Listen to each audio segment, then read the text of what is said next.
Okay, good morning, everyone. How are all of you today? Good. Did you have a good weekend? Okay. Good weekend. So this is going to be dispersion. We're going to move on to dispersion, which is the last section in the unit. And then, of course, on Thursday, you have an exam. So, has everyone done this science sheet? Yeah, there's always some, so just pass it around to make sure everyone gets it. Okay. Before we get into this, though, let's revisit what we discussed last time. What did we talk about last time?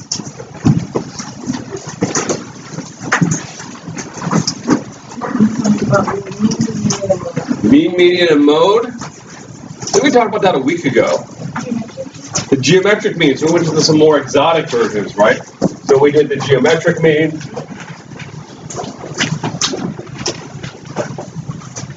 What else?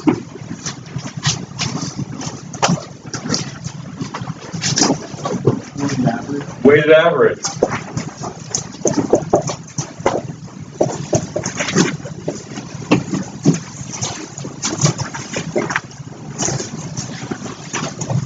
So those are the two big things we talked about last time. When do you use the geometric mean?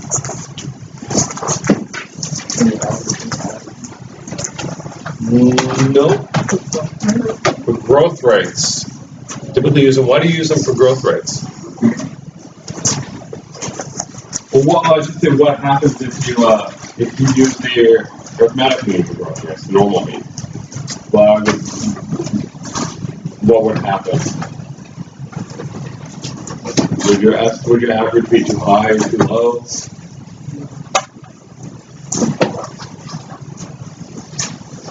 Anyone? It ends up being too high. So if you use the normal mean, the arithmetic mean for a growth rate, then your average will be too high. But if you use the geometric mean, your average will be spot on correct.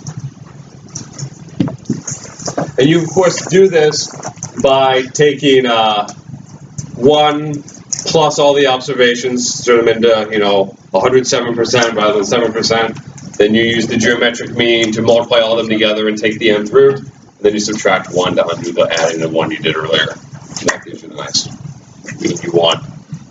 And you can do that by hand. You can use Excel. We talked about how to do it in Excel. I imagine you all do it in Excel. What's the weighted average?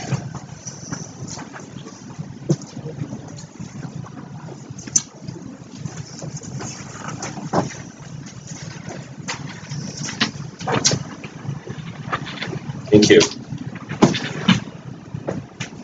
Anyone?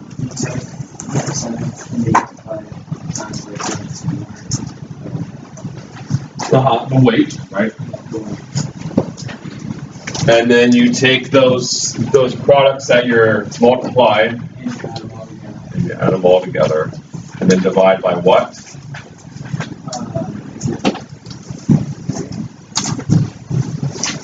Is it n? The weight. No, it's the sum of the weights, exactly. It's the sum of the weights. So, don't divide by n after you do all this part. You've already did that. You've already divided by n. You just divvied up that n in different parts. And to emphasize that to you, let me give you a couple of examples with this that we can highlight. So, for one, let's do GPA. It's been a while since I've had to worry about my GPA being calculated, so let me know if they've changed the system since then. But back in my day, say that, your GPA was weighed by the credits. So a dance class, which is worth maybe 1 credit, has a different weight than accounting, which here is worth 4 credits. If you get an A in dance and you get a C in accounting, is your GPA exactly 3? You're getting a B average. No. Why? Isn't this equivalent to 4? And isn't this equivalent to 2? And 4 plus 2 is 6, and 6 divided by 2 is 3. Exactly, accounting has more rate. I didn't feel like spelling accounting, so I just wrote abbreviation. So then how would we calculate your GPA?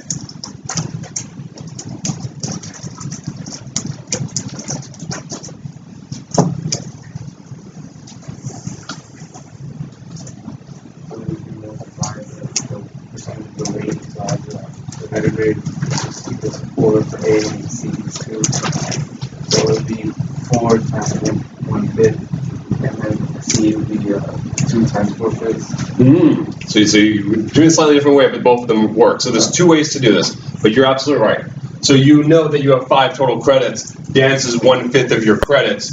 So you could take 4. Let me actually do it. I'm going to do it down here. You can take 4 times 1/5 plus, what was the other one? 4 times 4/5.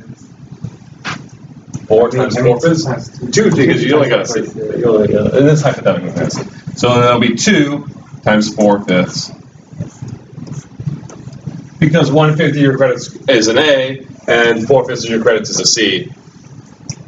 And then you take 4/5 plus 8/5.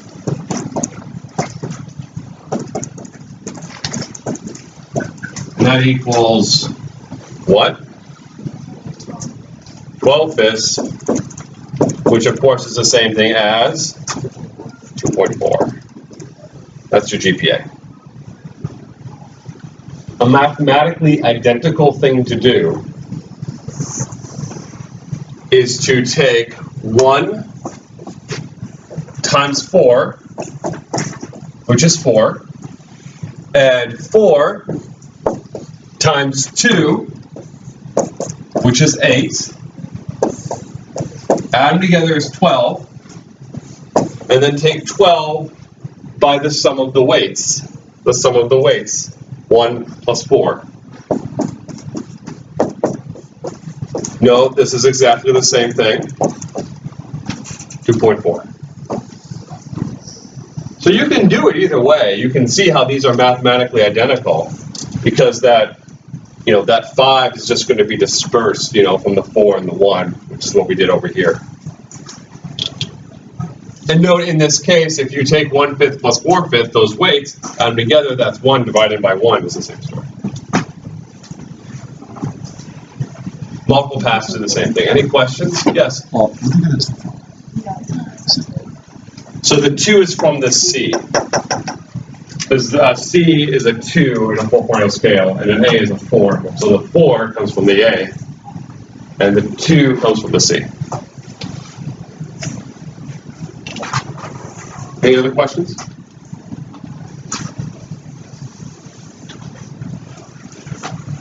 And then it's late. He's coming on time. All right.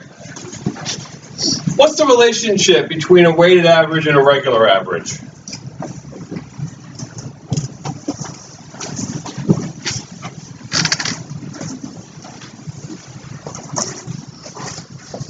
Is there a connection there, a mathematical connection?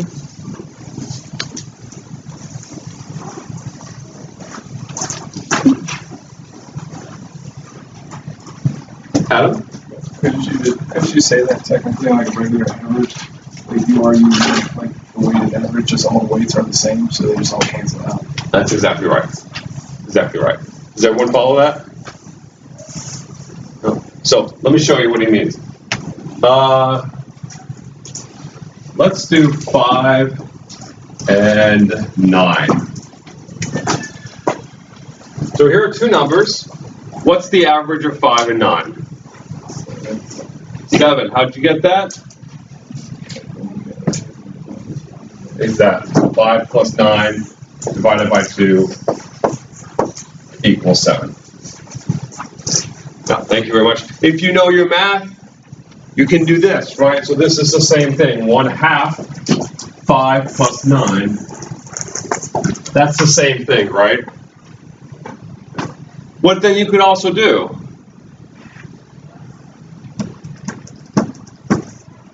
You could do that, correct?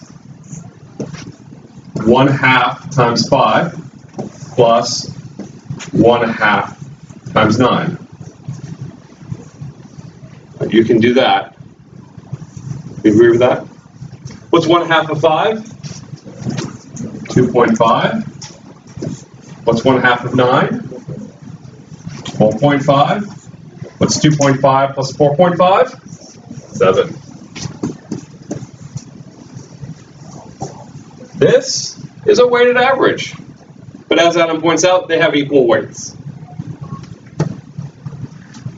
So don't do the thing that I've seen people do, where they take a weighted average and then they're like if it was 5 at 25% weight and 9 at 75% weight, people will do the smart thing and they will take 5 times 0.25, which is of course 1.25. And then 9 times 0.75, which is, why did I set that up that way? I should have done like, you know what, I'm just going to check. No, what is 9 times 5? What? 3/4, so it's 3/4, so it's 27 divided by 4, which is like 6.75. And that comes up to be 8. You are done. I've seen so many people, they'll do this, and they're like, oh, and I got 2 numbers. 8 divided by 2, the answer is 4. Like, what? It doesn't make any sense. Well, why doesn't make sense? Because you can't have an average that's less than both of the values that you are working with. Well, that's a red flag right there. But 2, you already divided by 2. You just split that 2 with more emphasis on this one and less emphasis on this one. You transformed the 2, one of them became 1/4 and one of them became 3/4. Because all a regular average is a weighted average with equal weights. This is wrong. Don't do that. It's wrong. All right, any questions?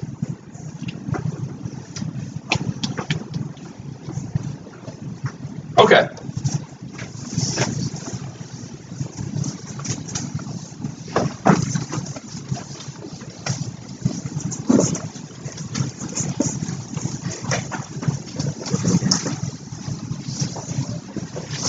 And let's get rid of this as well.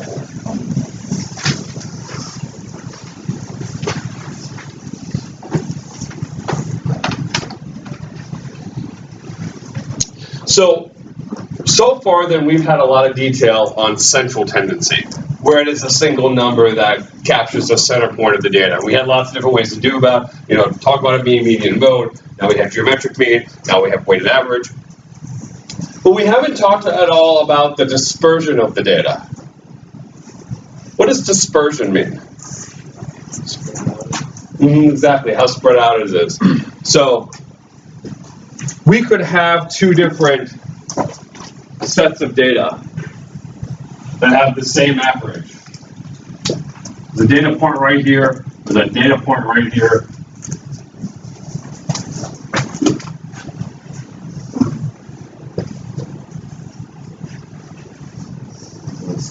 Let's do it like this, actually. Let's give you 4 data points.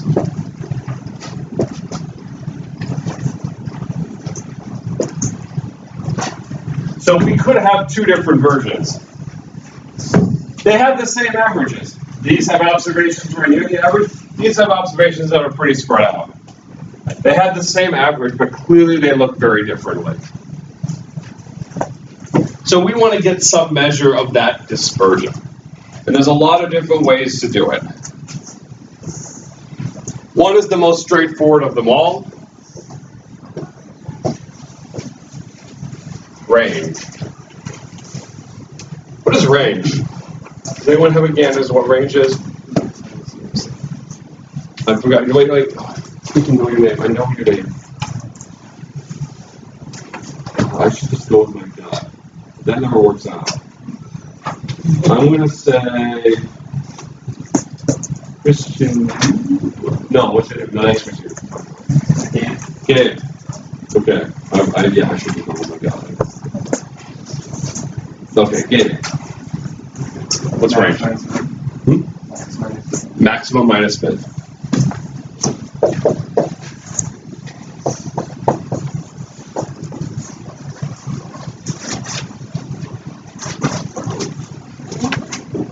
So that works pretty well here. This is a pretty small range. The smallest value is pretty large. The largest value is pretty small. The range is pretty small. This obviously works really well here, though. The smallest value is pretty small. The largest value is pretty big. The range is larger. So that gives you some measure of dispersion. Right, good so far? The problem is, if I take these two observations and I move them closer, does the range change? No. No, it does not. Why not? You're not moving the max with it. Mm-hmm. Exactly, right. Neither the max or the min is changing, so the range doesn't change it either. If I move them farther away, does the range change? No. Assuming I keep them within that same range, no, it does not. But in all intuition, has the dispersion changed in these examples? Yes. Yes, right. Clearly, this is a little bit less dispersed. This one is more dispersed. So, range is sort of like a really rough estimate. It has some good intuition behind it, but it's not very descriptive. We talked about something a little bit more descriptive. Our quartiles. Remember when we did box plots, our quartiles. So what's a quartile?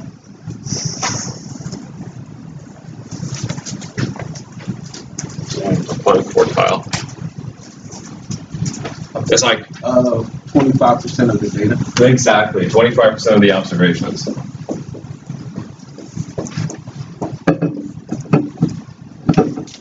So you can divide it into 4 equal parts, and the question becomes, where are the boundary lines for those parts?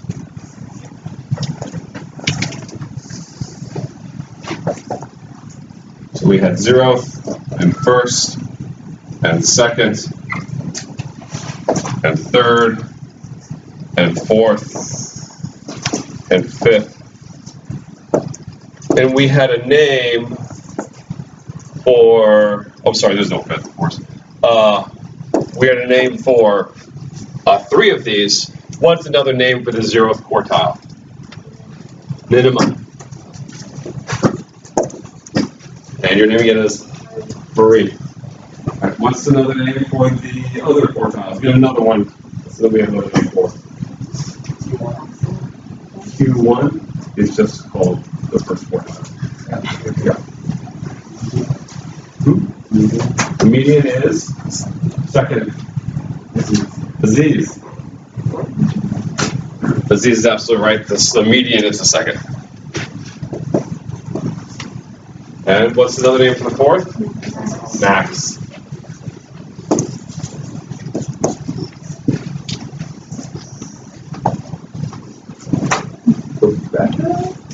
Rebecca? Rebecca's over there. Rebecca. Okay. So this does a pretty good job. Like, imagine we had 2 box plots of equal range, equal size like that. So there's a dispersion. There's another one, same sort of range over here.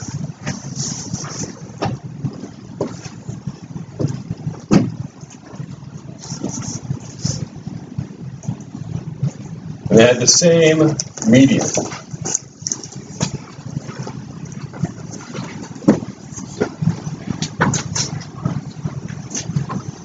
Do they have the same range? Yes. Yes, but do they look very different? Yes. How so? The quartiles are different? In what way, Jeanette? There's no range.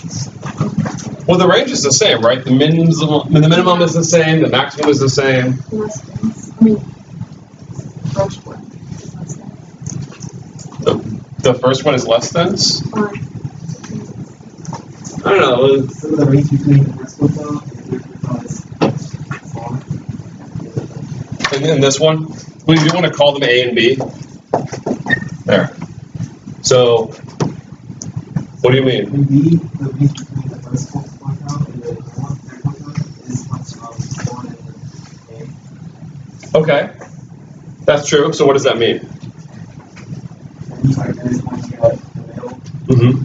Yeah, so half of our data, right? Not just more, half of our data is right near the median.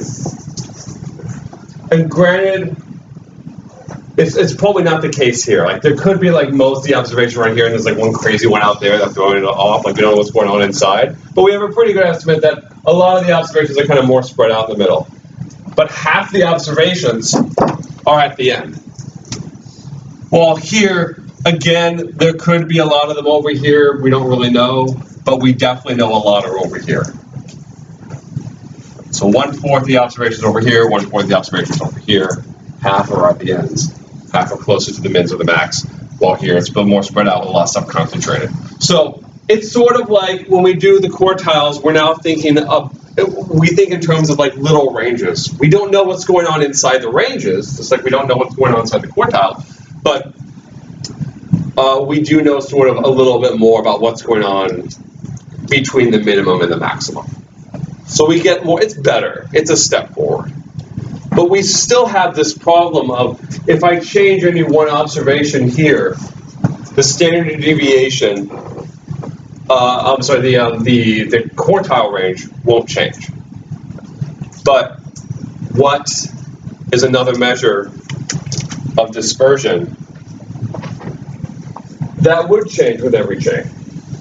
It would be changed in an observation. And I'll give you a hint, I just said it. Standard deviation.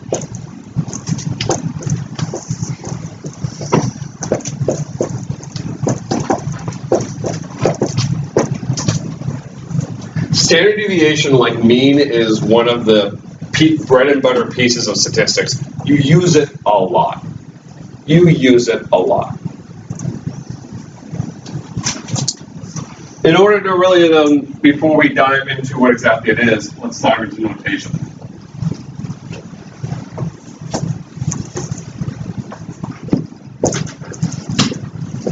Statistics is a branch of mathematics, and mathematicians love their variables. So, we not only have a definition, a variable to indicate sample, and a different variable to indicate average or mean, we also have two different versions of each one. One for the sample and one for the population.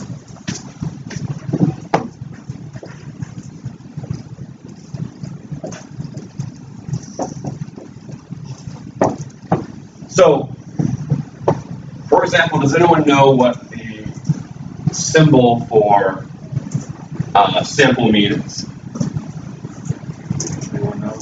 You've had statistics before? Oh. So you're thinking of the population, called mu. Whenever we go population, we like to go fancy. And so we take 3 letters. Sample mean is indicated with X bar.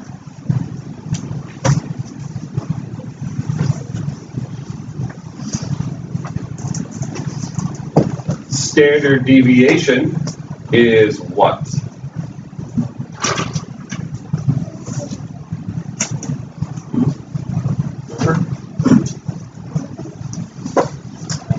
So, again, for the sample, what is it?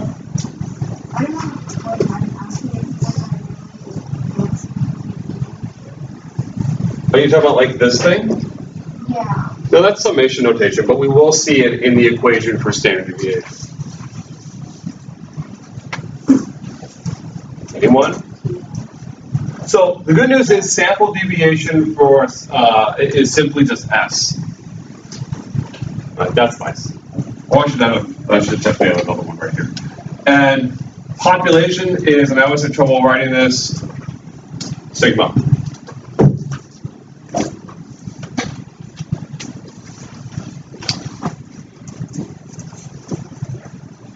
For observations, this comes up a lot. We saw this before, lowercase n. And for the population, uppercase I.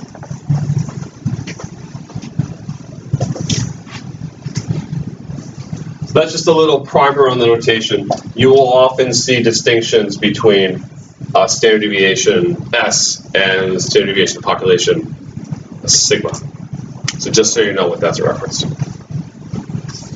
Any questions? Great.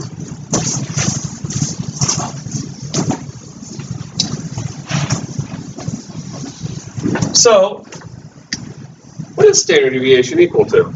Well, what is it exactly?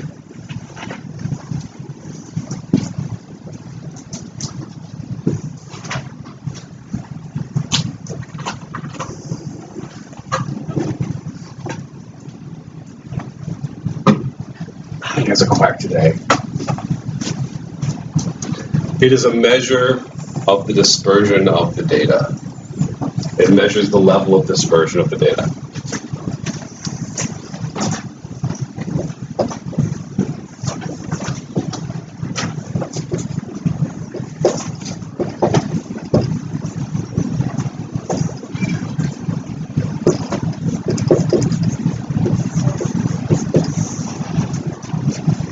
And for the record, too, expressed in the same units.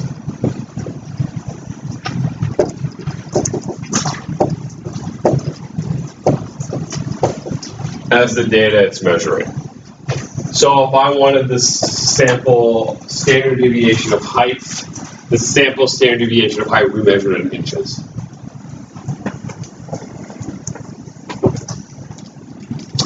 Any questions?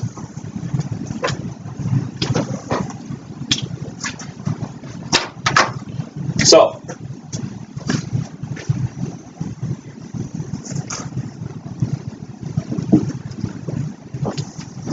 what does S equal?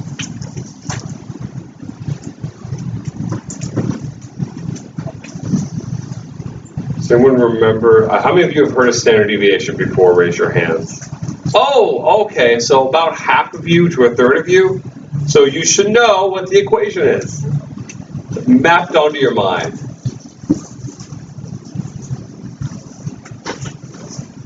So, you can read off my lecture notes, okay, but like, if you don't remember it. So here's the thing, right? I'm not going to ask you to memorize this equation.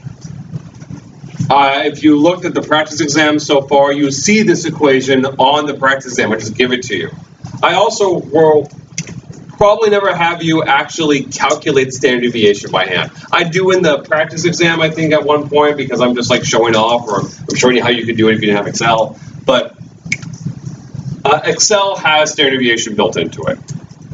That said, it's useful to know how the equation is calculated. For one, if you don't look like an idiot later, because you don't know how it's done, you just, I'll just do whatever Excel tells me to do.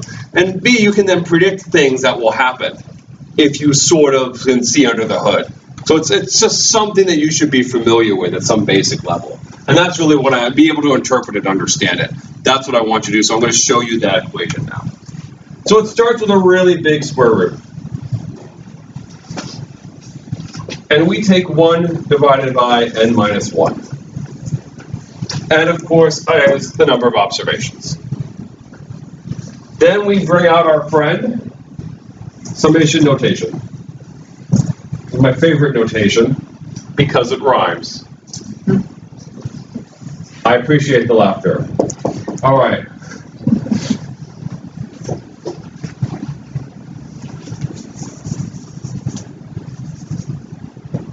Let's make it like that. There we go. And we're going to take the difference between the observed value I and the average, and then we'll square it.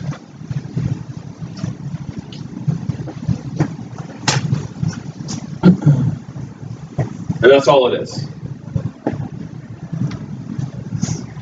Now, if I ever forget one thing in this equation, it's I always get the xi and the x bar mixed up. I sometimes want to say x bar minus xi. I don't really lose any sleep over that, though. Does anyone know why? Exactly, you're squaring it anyway, so it doesn't change anything. If you get them backwards, no one cares. No one will know. So don't freak out about that. But it is, of course, important that you take all these squared values and add them together, and then you take it and divide it by n minus 1, and then you take the square root. Essentially to undo the squaring you did earlier. Now, it doesn't quite work out that way, which is what makes it interesting. But that's sort of thematically what's happening.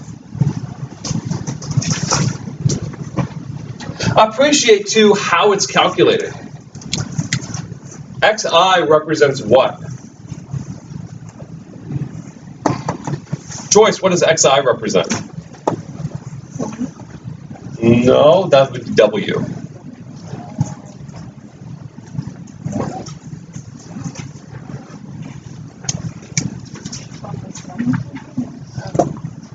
So you're thinking of the summation notation, so we're going to add all these squared bit differences together. But we're taking the difference between X bar, which is of course our mean, and CJ? Each of the values of the data, right? So we're using the value of every observation. So if we had an average of 5, and we had an average of 5 and an observation of 5.5, the difference between those two is 0.5. And so you take that 0.5, you square it, and then you hold on to that squared value. And then if we had another value and it was 4, then we take the difference between 4 and our average again, 5, and that's 1. 1 squared is 1, and we hold on to that value, et cetera, et cetera. X bar is the average, yeah. Xi is the individual observation in the array that you're looking at. Yeah? So, can you answer the homework? Just one question from that. It was asking about the standard deviation for the stock prices for the average. So how would you do that? The standard deviation for the stock prices, it's just a standard deviation of the, so what you see in the data is the average stock price of that day, and that is what the data you care about. So don't get too hung up when you're taking an average of an average. You're just taking the, what is our standard deviation of the stock price?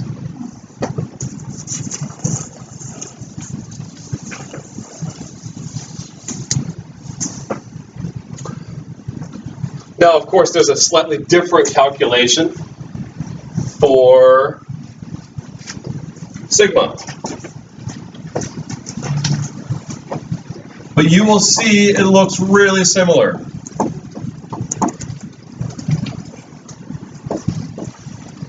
In fact, basically, exactly the same. Here, the difference is now we use mu instead of X bar. We use capital N instead of lowercase n. We use sigma instead of S. All of that is kind of a cosmetic difference. The only real difference here is n minus 1 versus n. So in practice, you don't use this equation that often. You typically use this one. I only mention them both to you because Excel has both of them built in, one labeled as S, one labeled as P. So I don't want you to choose the wrong one because then you'll get a different answer than what you should. Yeah? Why is the sample -1? So I've been trying to think of a good intuitive reason as to why that is. I don't have a good intuitive reason. I've seen like versions of this calculated out. And when you know what the sample standard deviation should be, and then you calculate it, you only get the right answer if you take n over n minus 1. But the short version is this n minus 1 is a reference to degrees of freedom, which you have to worry about if you're working with a sample. You don't have to worry about degrees of freedom if you're working with the population. So if you know the population average, you don't have to worry about degrees of freedom, essentially. It's a short version of that. Any other questions? Are you familiar with degrees of freedom? Okay, yeah. If you're like, I have no idea what degrees of freedom is, don't worry, we talk about it next unit. Any other questions? Yeah, Adam. Is the sigma one just Oh, I'm sorry, I forgot to include it. I was just thinking how I haven't made a mistake. And then I did. No, you're right. I knew that was going too quickly. I felt like I had some extra room in there. You're absolutely right. Thank you. Yeah, capital N on top. There you go. Great catch. Any other questions?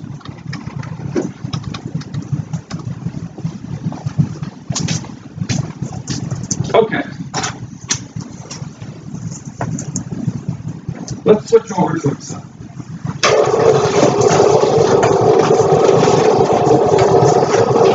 So, I think in the notes it says data set 1, that's a mistake, it really should be data set 2. So if you could pull up data set 2 for me on my website.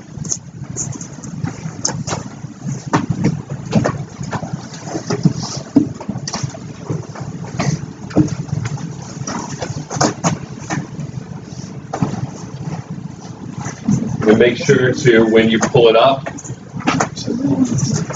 data set 2. Yep, we're going to go back to Disney again. And we're going to see how they're doing. So, make sure, by the way, to hit the Enable Editing button, the most important button you can hit, because otherwise you can't do any of that.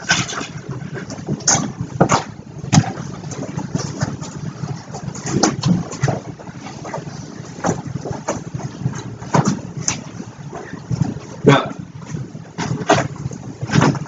before, last time we did this, we found the average, we found the median, we found the mode, we did the interactive part. Now we're more interested in standard deviation, and we're more interested in dispersion. So let's do that.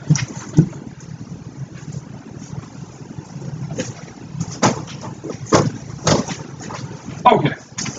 We have lots of different measures of dispersion. What were they again? Range. We're going to do standard deviation last. But we have also quartiles, right? So we have our 0th quartile, which is min. Our first quartile. Our second quartile, which is median.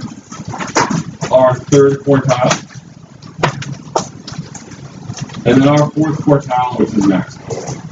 And then if we want, we can throw in, and then we can throw in standard deviation.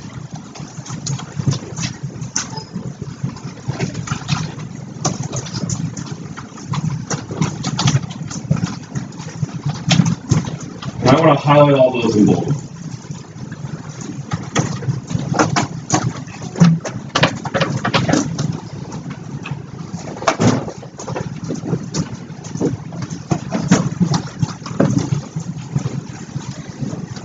So, starting with D23, how would we calculate the range?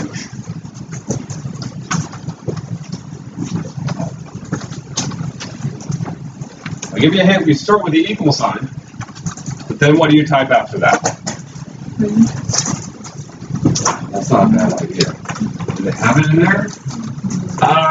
No, maybe it's under, no, maybe it's RNG. No, it's not a bad idea, but we're going to have to be a little more clever than that, unfortunately. Maximum minus 10.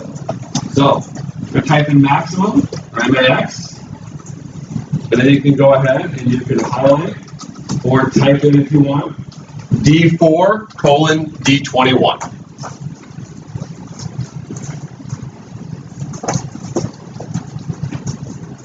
And then we end our parentheses. Oh. And then we want to subtract off the minimum. So we're telling Excel, find whatever the maximum is, and then subtract off whatever you find the minimum to be. MIN. Yeah. But you can also, if you want to type in D4 colon D21, because then you don't have to highlight again. That's kind of time consuming. Note as well, Excel recognizes that you are highlighting literally the same thing. So it makes them both blue. It makes them the same color. Which is nice to make sure, if you made a typo or something, you can immediately tell that you made a typo because it should be the same color. Then we got our range. The range from, I believe this is Studio. Yeah, the range of Studio sales is it's almost 2.9 billion, right? Because it's in millions. Yeah, about 2.9 billion. Any questions so far? No? Okay. Let's get a little nuts there.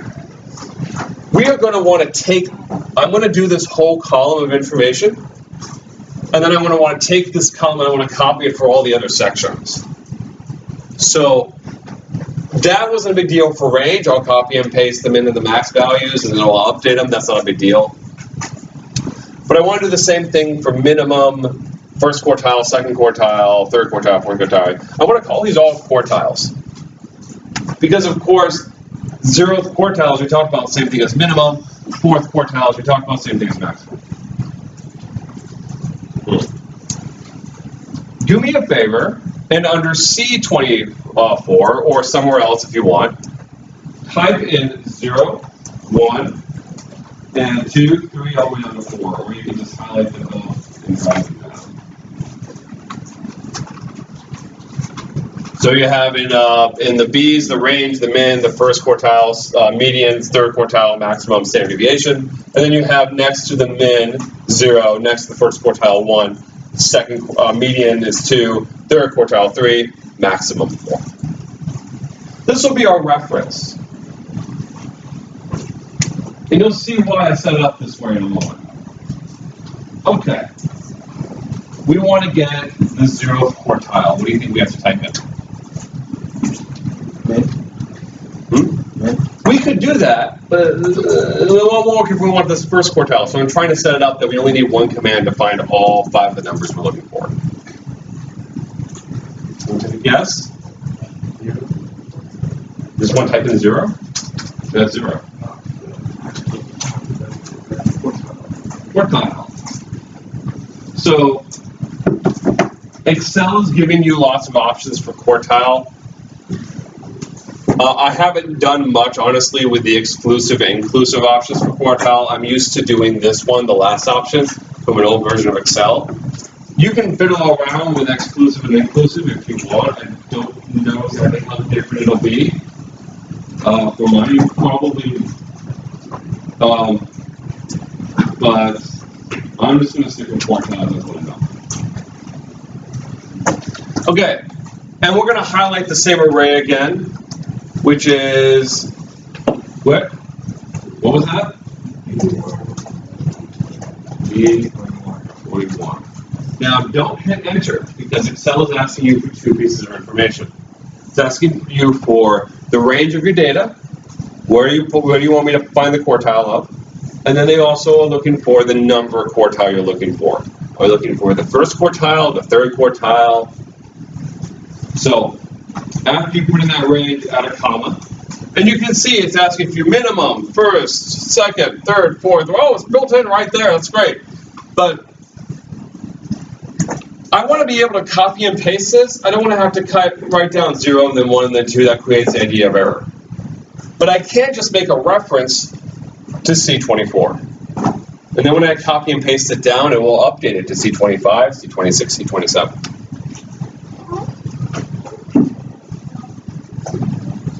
Now I hit it. And you should get 5825. 5,825.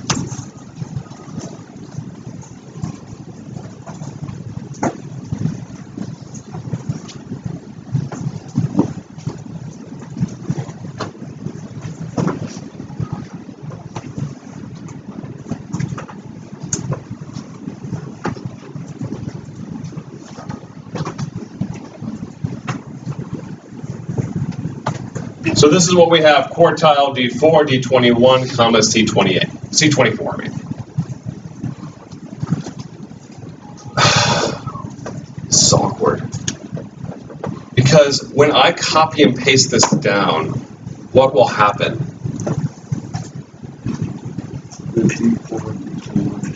Yeah. Do we want that to happen? No. So we want to press F4. Where do we press F4?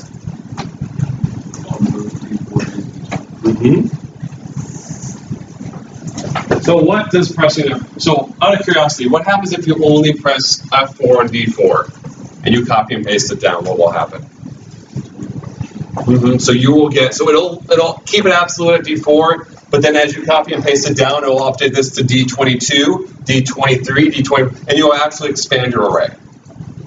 If, on the other hand, you do the opposite and you don't lock D4, but you do lock D21, then it will hold D21 locked, and then it will bring down to D4, D5, D6, D7. It will shrink your array. You want it to hold it exactly where it is. You don't want it to scoot it down. You don't want it to lengthen. You don't want it to shorten. You just want it to hold. But it's going to be more complicated than that, because of course it has to be. We also, like I said, want to be able to copy and paste this section over to the next one, next column, over to the next column. We want it to keep going to the right. But if we keep it locked like this, we won't get the minimum for lots of different sections. What will we get instead? The minimum of the studio over and over and over again. So we want to lock the rows, but we don't want to lock the columns. We want to keep the rows exactly where they are, but we want the columns to be flexible. So as we move across the spreadsheet, it changes the reference. We want to keep this the same. So what do we do? So you can delete the $ from D. You can also just hit F4 again in all of these. And it will cycle through to the next option. Now, the columns are flexible. The columns are relative. So if we copy and paste this over to E, these will change to E and E. But if we copy and paste this down, this will remain D4 and D21. Because if we go down the rows won't change. But if we go across the columns will. Are we good so far? So you leave the $sign Because the $ references the 4. It always is. It starts with the it's always before whatever you're locking. That's why when you hit F4 once, it gives you 2 locks. Any questions so far? Guess what? Well, we have another problem. When I copy and paste this over to the columns, then this will change to D, and then E, and then F, right? The C20, the reference for the minimum. We don't want that. We want it to stay here at C. So how do we do that?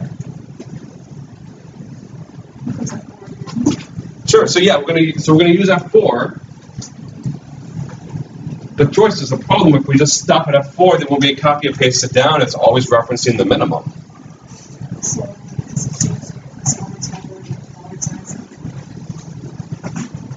Okay, if we do that, then we will keep, if we copy and paste it down, it's going to hold at 24, at row 24, because the $ is referencing the 24. No, we want to be able to copy and paste it down, and it updates it so that this is the first quartile, second quartile, third quartile. But we don't want it to change as we go across rows. Here we want it to change as we change columns. Here we don't want it to change as we change columns. That's one more time. Excellent. Everyone see what we're doing? Now we hold on the columns. If we go to the right to go to E or F or G, then this won't drag it anymore to the right. It'll hold on C, which is our reference. But if we go down, like we're about to, then C24 will become C25, because the rows are not locked, only the columns are. Yeah?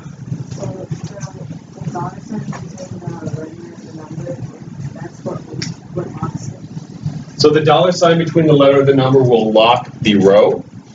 The $ to the left of the letter will lock the column. That's why when you hit F4 once, it locks them both. Right, it puts $2 in there. So the locking signal is always whatever's to the left. Any other questions? No, you're like, that was a lot of work, David. Like, that's true, that was. But now, we're literally done with quartiles. I can just hit enter, and I can just copy and paste it down. Oops, I actually don't want that one. There we go, I just want that one. And those are our quartiles. And now, when we copy and paste it to the right, we don't have to change anything in these. kind of done there. It's pretty great. Any questions? Okay. Finally, let's put in one last thing. We need standard deviation. So how do you think we get standard deviation in here?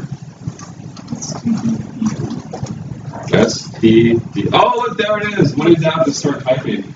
But do we have a P version, we have an S version. Which one, Michael, do you think we want? The S, excellent, right? That's our sample.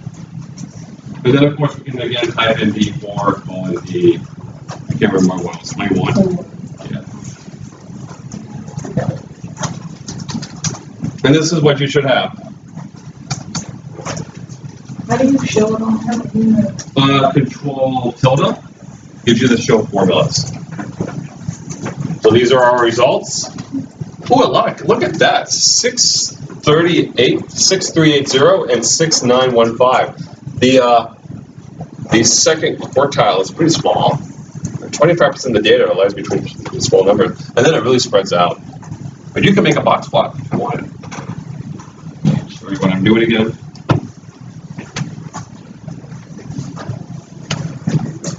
Is everyone here? Is everyone with me?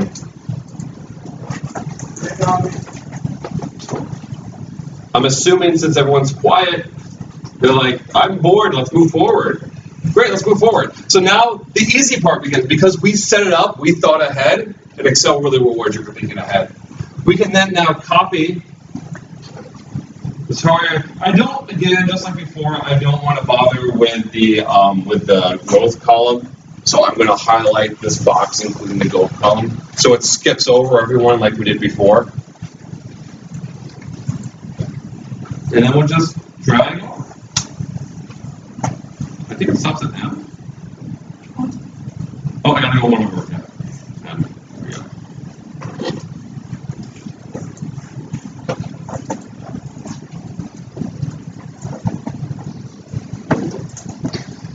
Now we have all this great data. Now we can see the range, we can see the minimum. Note to appreciate that if you look at the minimum and the maximum, the difference between them is indeed the range. Note our standard deviations. Etc., etc. Let's compare stuff. So I want to do that. Yeah, I want to do that. So I'm going to freeze some panels so we can appreciate things more. Oops, no, I don't want to do that. I want to do this. These panels. Oh, and then as I move in this direction. So we can see, for example, that Parks and Resorts has a smaller range and a smaller standard deviation than media networks. We see Interactive has a really small standard deviation. Standard deviation is one of those things where it doesn't mean very much by itself. Like an average, if you see the average data, like, oh, okay, that gives you some idea on the center point, that tells you something. Standard deviation by itself, it's hard to develop intuition as to what it means. It's most useful when you compare one variable standard deviation with another variable standard deviation. And that is sort of a measure of consistency. Yeah? I've seen a Oh, sure, yeah. I'll pop over back. I wish I could like hotkey it in my head or something. But here it is. I don't know if you want me to expand the quartile section. I think we're past that. But here you can see the standard deviation. I'll scroll it up too so you can see it here. There it is. That's for sales. So it's not super helpful by itself, but it is useful comparing one another. So we can figure out who has the most consistent sales. What would the most consistent sales mean? A high standard deviation or a low standard deviation? Low standard deviation. So, who do you think that's so? What did you say, Michael? Interactive. Does everyone agree Interactive has the lowest standard deviations? Yeah, it looks like it. We got consumer products down there, studio down there, Parks and Resorts are way high. Media network even higher. Of course, you don't want to ignore the total. because we're looking at the sections. Here's the thing, though. We got to be careful. Maybe you want to take it? Well, like, yeah, like if you do it like percentage-wise, 376 is like almost a quarter of 1,300. Yeah. So, what Adam is referring to is what's called the coefficient of variation. And let me explain to you why we need to even think about it. Joyce. No, I already bothered you today. I actually bothered you as well. Austin, where's Austin? Oh, Austin, great. Oh, how small do ants get? Pretty small. Like, we're talking like a couple of millimeters? What's the largest ant? What's the largest ant you've ever seen? Maybe like centimeter, maybe like some of those really big ants. Yeah. Like that's a big ant, right? So in other words, if you were to measure the standard deviation, we measure it in centimeters, right? Or millimeters, even probably millimeters. What about humans? What do you think their standard deviation is measured in? Inches, right? So 2 inches.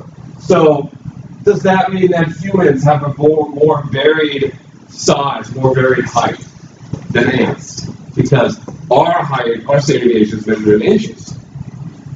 Well, an ant's standard deviation is measured in millimeters. So therefore, humans ants are more consistently sized, and humans are just all over the map. Does that make sense? No. Why not? Size. It's like relative to the subject. Mm-hmm. So yeah, so ants are like you're only like the ants would get bigger 50% or 200% of their size almost, you know. Yeah. And humans are maybe 25% or something. Yeah. You look at a big ant, and you're like, wow, that ant is probably like 4 times the size as a small ant. But if you think of a big human, assuming we're talking about adults and not like babies or anything, you compare like a big human to like a small adult human, one is not 4 times as large as the other. There are not like, or even 10 times as large. Sometimes ants can get 10 times as large as one another. So the biggest ant might be 5 or 10 or sometimes even 15 times as large as a small ant. Humans don't have that as percent-wise.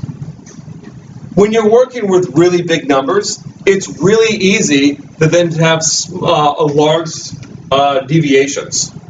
But when you compare to the average, those deviations aren't that big. So the coefficient of variation is our way of adjusting for the average.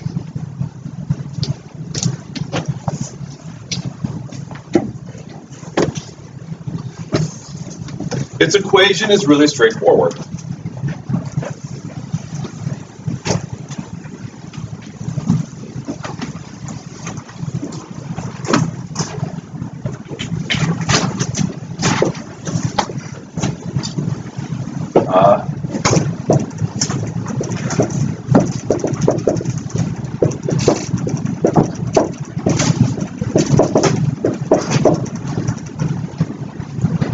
And there's, of course, a version of this that's also for population, but it's just the standard deviation of the sample divided by the sample mean, and that's multiplied by 100%.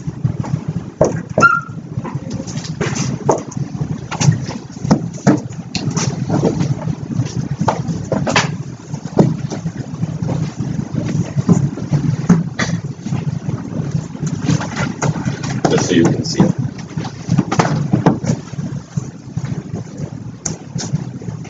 It's a pretty straightforward equation, but it can change a lot. So let's add in our equation 2 new metrics. One, let's throw in the mean. Note it will bold it automatically, isn't that great? And then we'll also throw in our coefficient of variation,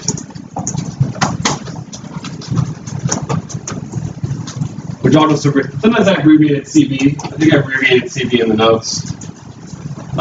Sometimes I do COB. I'm feeling silly.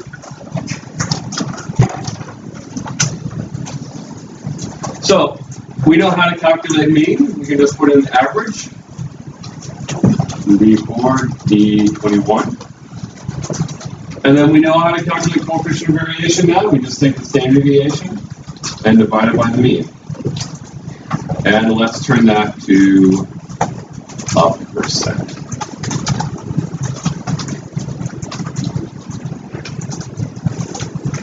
Now let's do it that. There we go. So let me show you what I was doing.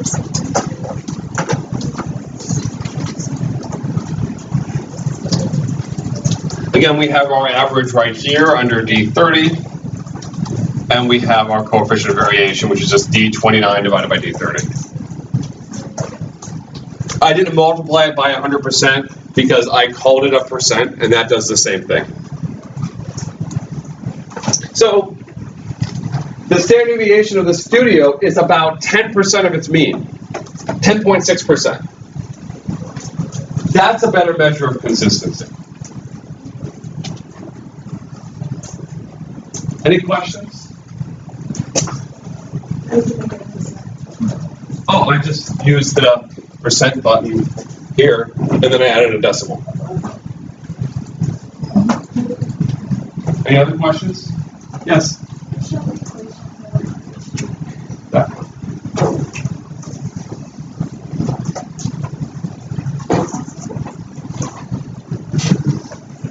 Any other questions?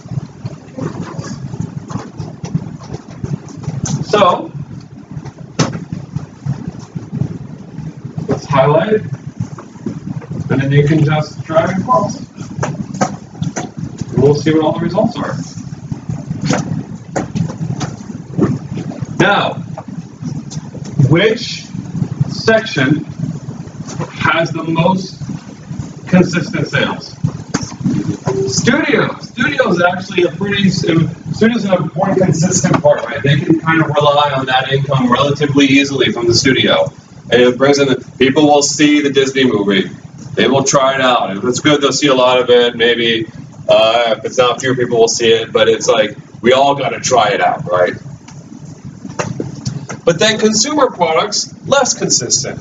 I'm only going to buy the consumer product if it's good. Parks and resorts, even more sensitive, even more unpredictable. Which is the least predictable part of the Disney section? The interactive.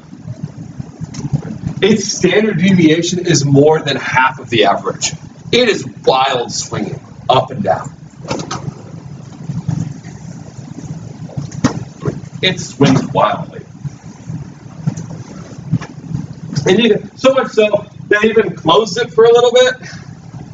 I don't know if this is them shutting it down or if it merged with another, or maybe it merged with Media Network. I don't know. But for a while, they thought it would be separate. Then they said, oh, it should be part of this. And they took it out again. Or something. I'm not sure. I don't know the internal workings of it. But the fact that it was so unpredictable says probably helps explain why we have less data on it as well.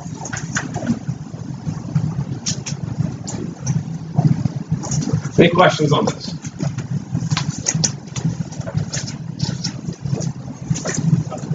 Yeah. So I'm usually looking at, so you said, like when we say that studio is like the most consistent, since this is time-based, if you kind of look at it, they actually are kind of bouncing all over the place. So like, would there be a way to show like, you know, in like based off of time? Because like a lot of the deviation comes from the very beginning of when everything started versus versus the very end of stuff. So if you so like did you want to say let's ignore everything, like let's ignore some of the yeah, so it's like, so if you were looking at this in real life, like Disney would look at this and say, okay, well, studio is like the most consistent because they were at 72, 59, they came to 100, they came to 1300 a couple years before, they lost 400. Yeah. How would you in real life? What would you use to? I think it would depend on what I'm asking as a CEO or as someone who wants to know more information about it. Like maybe, for example, I can't remember when they acquired Pixar. But maybe some of that change is because of Pixar. So maybe I'll say, okay, what's most consistent after we got Pixar? In which case I'm identifying some like clear line that I can reasonably draw as to might explain why things have suddenly changed. But maybe I don't think that that mattered. Maybe I do want the historical data. Maybe I recognize that the latest information, it just might be random shit. It might be some random crap that's been going on, and maybe it's not that important. So it really depends on what you're after and what kind of question you're asking. Again, so much of education is about giving you those tools because the world is so complicated and what people want is so different and it can change from day to day. So that's why I emphasize giving you the tools and then let you figure it out. That's what you paid for. That's what you'll be paid for. Any other questions? Okay. So a last little bit. Make a new worksheet for me. Do me a good favor. Make a new worksheet.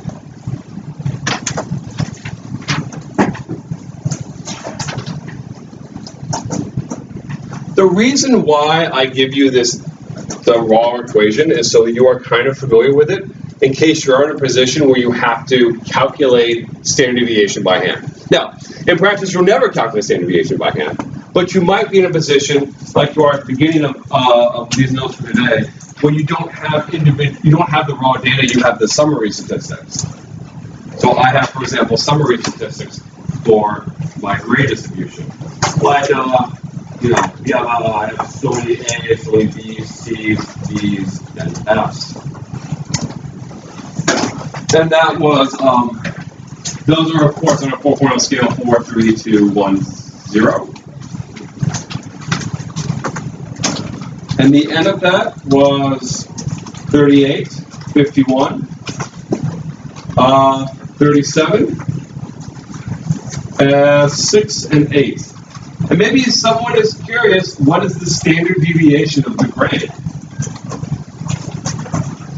Now, you could do this in Excel by typing 4 38 times, and then typing 3 51 times, and then typing 2 37 times, and 1 6 times, and 0 8 times, and highlighting that whole thing and using standard deviation of sample. But you don't want to do that, because that will be a pain in the ass. So, with a little bit of time left, let me show you how you can do this by hand, but not by hand using a computer. And it will go relatively faster. This will also kind of get you familiar with this equation. By the way, so our first step is to figure out an average. We're only have a few minutes left. So I'll tell you right now, I'm going to put the average in bold. The average, I believe, was 2.75.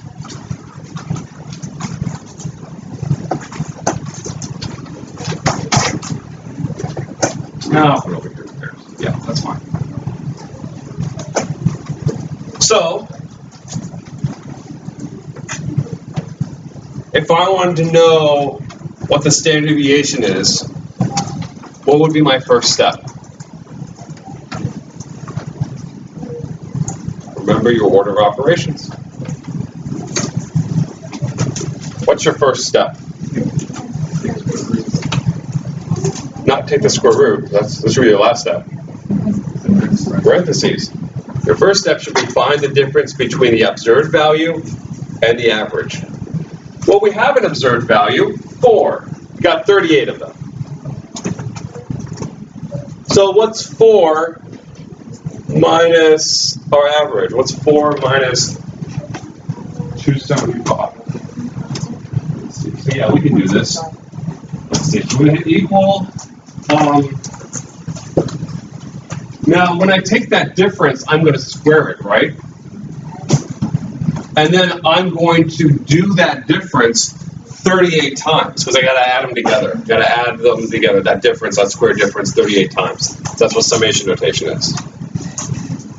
So, I'm going to take this times the difference between 4 and 2.5, lock in the reference, to the power of 2, so that's the caret 2.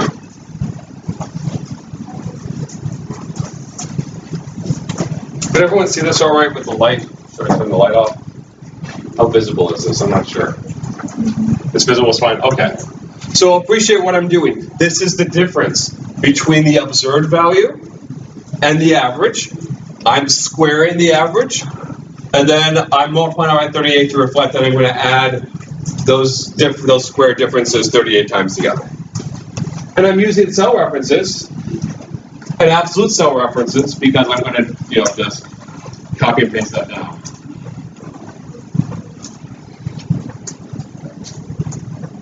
So this is what I have.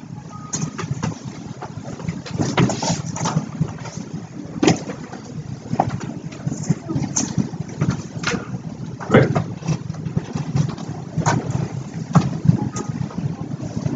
Then, what do you think my next step is?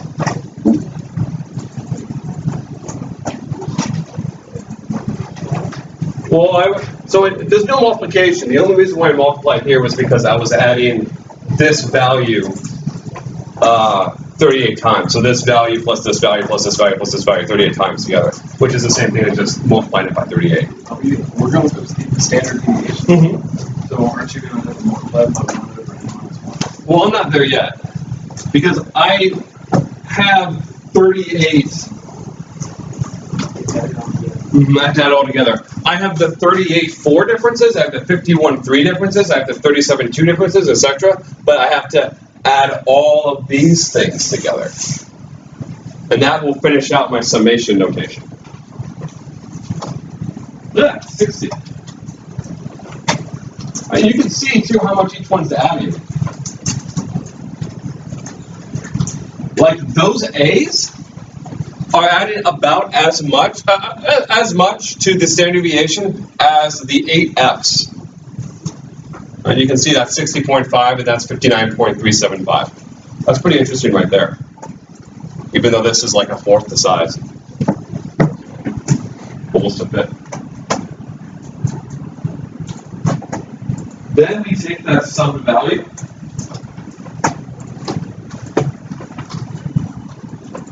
Then we divide by our n minus 1, which is 139.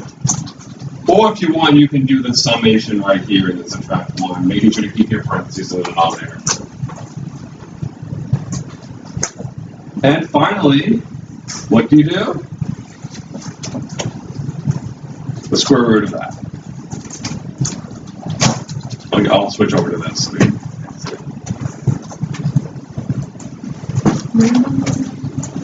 139, because we have 140 observations, and then we just subtract 1. And now we calculated the standard deviation without having to actually put the numbers in. When you only have the summary statistics, and you don't have the raw data, you can still calculate the standard deviation if you know the equation. About 1.08. Probably not, but we had 5 minutes, and you can see it doesn't take very long to do. So maybe, but probably not, but maybe. Probably not. Yeah? What's it get 139? Huh? What's it get 139? 139 comes from the total number of grades I had, which is 140, and then you subtract 1. So 140 is n. And we can, never hurts to double check that. Let's sum that. Indeed, it was 140. So I just summed it right here.